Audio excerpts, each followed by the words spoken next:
मुख्यमंत्री देवेंद्र फडणवीस आणि गिरीश महाजन आज नाशिक दौऱ्यावर. कुंभमेळ्याच्या पार्श्वभूमीवर आढावा बैठकीची शक्यता.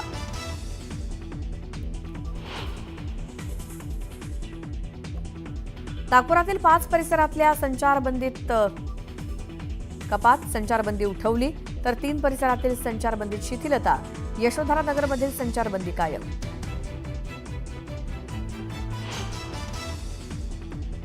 सुशांत सिंह राजपूत प्रकरणात सीबीआयकडून क्लोजर रिपोर्ट सादर. सुशांत सिंहचा मृत्यू ही आत्महत्याच असल्याचं रिपोर्टमध्ये स्पष्ट. तर रिया चक्रवर्ती आणि परिवाराला सीबीआयकडून क्लीन चिट.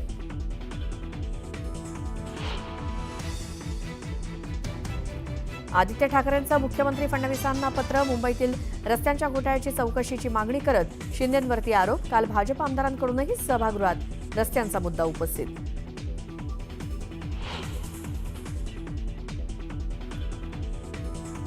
जनता जातीयवादी नाही तर पुढारी आहे. आपल्या स्वार्थासाठी नेते जात उभी करतात. केंद्रीय मंत्री नितीन गडकरींचे खडे बोल.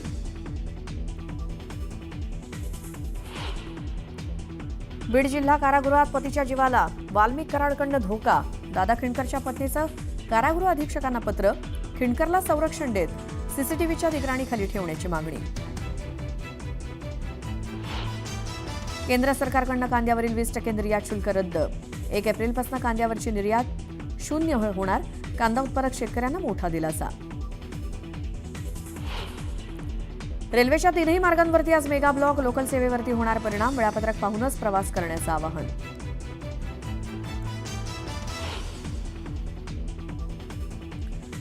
आणि आज आयपीएलमध्ये रॉयल चॅलेंजर्स बेंगळुरूची विजयी सुरुवात. 7 विकेट्स राखून कोलकाता नाईट रायडर्सवरती केली मात.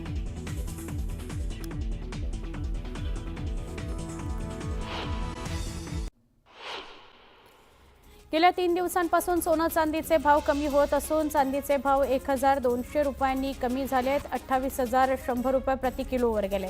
तसंच सोन्याच्या भावातही 600 रुपयांची घसरण झाली आहे. सोनं 88,400 रुपये प्रति तोळ्यावर गेले. मध्य हार्बर आणि पश्चिम मार्गावरील विविध अभियांत्रिकी आणि देखभालीच्या कामांकरता आज 3ही मार्गांवर मेगा ब्लॉक घेण्यात येणार आहे.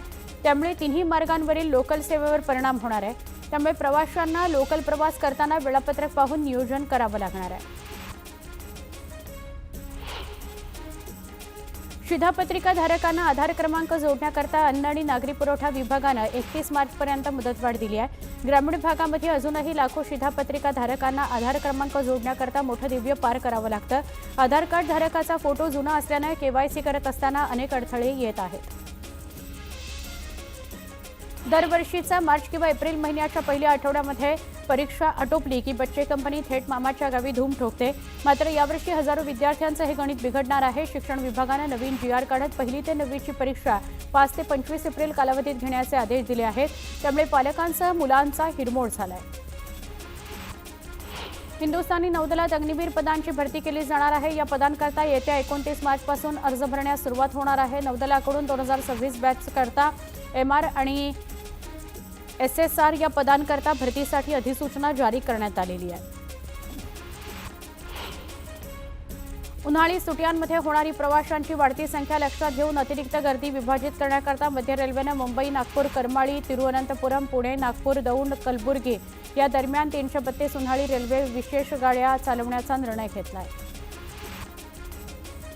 उन्हाळ्याच्या सुट्टीच्या कालावधीत प्रवाशांच्या नियमित रेल्वे गाड्यांव्यतिरिक्त उन्हाळी विशेष रेल्वे गाड्या चालवण्यात येणार आहेत. त्याचबरोबर नांदेडला जाण्याकरता मध्य रेल्वेच्या मुंबई विभागातून गाडी धावणार आहे. या रेल्वे गाडीच्या 24 अतिरिक्त फेऱ्या होतील. त्यामुळे मध्य रेल्वेनं चालवलेल्या उन्हाळी विशेष गाड्यांची एकूण संख्या आता 356 झाली आहे. सागरी किनारा प्रकल्प अर्थात कोस्टल रोड हा मुंबई महापालिकेकरता येत्या काळात खर्चिक ठरणार आहे. या प्रकल्पाच्या देखभालीकरता पालिकेला वार्षिक 200 कोटींचा खर्च येणार आहे. कोस्टल रोडवर वाहतूक नियमाची अंमलबजावणी करण्याकरता मुंबई महापालिकेकडून कॅमेरे बसवण्यात येत आहेत. हे कॅमेरे मे 2025 पर्यंत कार्यान्वित होणार असल्याची माहिती उपमुख्यमंत्री एकनाथ शिंदे यांनी अर्थसंकल्पीय अधिवेशनामध्ये दिली. वैद्यकीय शिक्षण विभागाच्या अखत्यारीतील सगळ्याच रुग्णालयांमधील डॉक्टर 2.5 वर्षांपासून रुग्णांची माहिती हातानं लिहित आहेत. वैद्यकीय महाविद्यालयाशी संलग्न रुग्णालयामध्ये आरोग्य व्यवस्थापन माहिती प्रणाली सध्या बंद आहे. ही यंत्रणा सुरू करण्याकरता आवश्यक असणाऱ्या हार्डवेअर खरेदीकरता वैद्यकीय शिक्षण विभागाने अखेर मान्यता दिली. डॉक्टरांची हातानं लिहिण्यापासून सुटका होण्याची शक्यता आहे. पुण्यातील अनेक भागांमध्ये पाणी पुरवठा आज विस्कळीत होण्याची शक्यता आहे। वारजे इथं मुख्य जलवाहिनी फुटल्यानं हा जलवाहिनीचं काम करण्यात येणार आहे। यामुळे शहराच्या अनेक ठिकाणचा पाणी पुरवठा होणार आहे विस्कळीत। पुणे पोलीस ऑपरेशन ॲट 100 ही विशेष मोहीम राबवणार आहेत। नागरिकांच्या समस्यांचं निराकरण करण्याकरता तक्रार निवारण दिन, पोलीस ठाण्याची स्वच्छता, बेवारस वाहनांचा लिलाव असे विविध उपक्रम राबवण्यात येणार आहेत।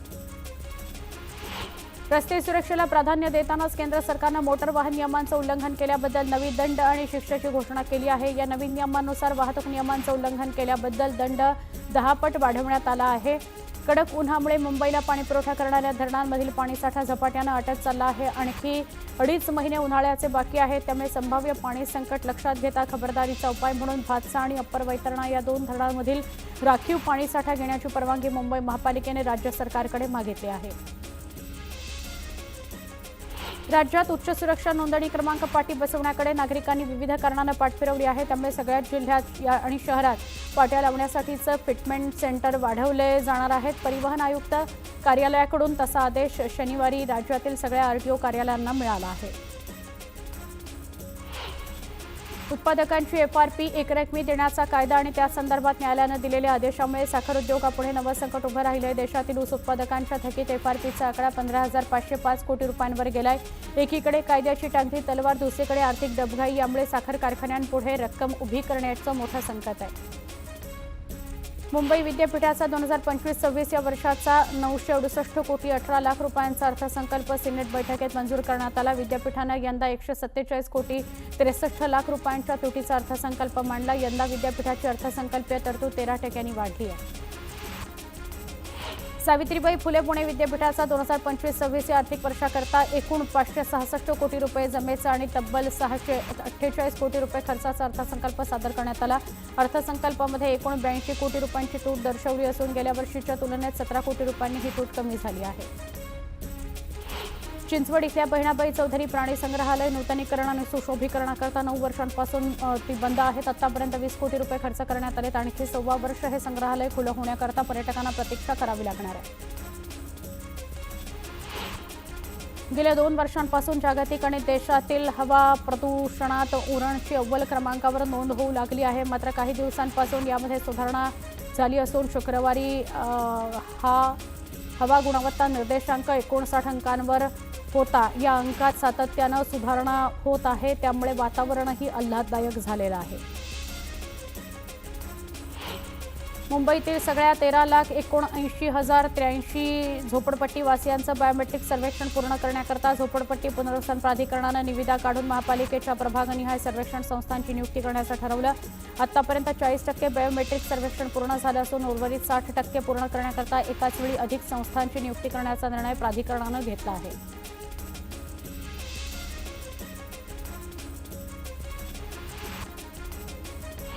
दादरच्या छत्रपती शिवाजी महाराज मैदानातील उडणाऱ्या मातीच्या प्रश्नावर तोडगा काढण्याकरता AITच्या अंतिम अहवालाआधी जी उत्तर या विभागानं गवत लागवडीकरता महापालिकेच्या पर्यावरण विभागाकडे निधीचा प्रस्ताव दिला होता। पर्यावरण विभागानं त्याकरता 80 लाख रुपयांचा निधी मंजूर केला। निधी मिळताच टप्प्याटप्प्यानं रहिवाशांना विश्वासात घेऊन गवताची लागवड केली जाणार आहे।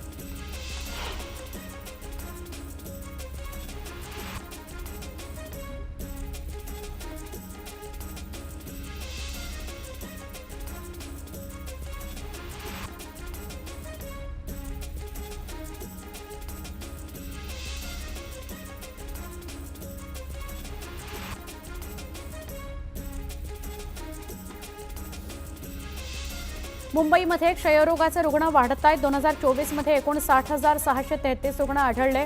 त्यापैकी 53,638 रुग्ण मुंबईत वास्तव्यात आहेत। एकूण रुग्णांपैकी 38% हे फुफ्फुसाव्यतिरिक्त क्षयरोगाचे रुग्ण आहेत। 6% बालरुग्ण आहेत तर 9% हे औषध प्रतिरोधक रुग्ण असल्याची माहिती पालिकेच्या आरोग्य विभागाने दिली आहे। राज्यात वाहन विक्रीकरता आवश्यक असलेले व्यवसाय प्रमाणपत्र नसलेल्या वाहन वितरक आणि उत्पादकांवर कारवाई करण्यास राज्य परिवहन विभागाने सुरुवात केली। त्यानुसार मुंबईतील मुंबई सेंट्रल, वडाळा, अंधेरी, बोरिवली आणि पुणे या कार्यालयाच्या कार्यक्षेत्रात विशेष तपासणी मोहीम राबवण्यात आली। त्यानुसार व्यवसाय प्रमाणपत्र नसलेल्या 36 वाहन विक्रेत्यांवर कारवाई करण्यात आली तर 34 वाहनं जप्त करण्यात आली। नवी मुंबई महापालिकेनं मालमत्ता करावरील थकीत रकमेवरील विलंब शुल्क आणि दंडात्मक रकमेवर अभय योजना सुरू केली असताना दुसरीकडे पाणी देयकांवरील विलंब शुल्क आणि दंडात्मक रकमेवर 50% सूट देण्याबाबतची अभय योजना लागू आहे. 31 मार्च 2025 पर्यंत ही अभय योजना लागू असेल. कोरोना काळात आरोग्य सुविधा पुरवण्याकरता कंत्राटी पद्धतीनं घेण्यात आलेले कर्मचारी अद्यापही पालिका सेवेत कार्यरत असून त्यापैकी कामचुकारपणा करणाऱ्या 100 कर्मचाऱ्यांना ठाणे महापालिकेनं कामावरून काढून टाकण्याची कारवाई वर्षभरात केली आहे. या निमित्तानं कामचुकार कर्मचाऱ्यांना पालिकेनं घरचा रस्ता दाखवल्याची चर्चा आहे.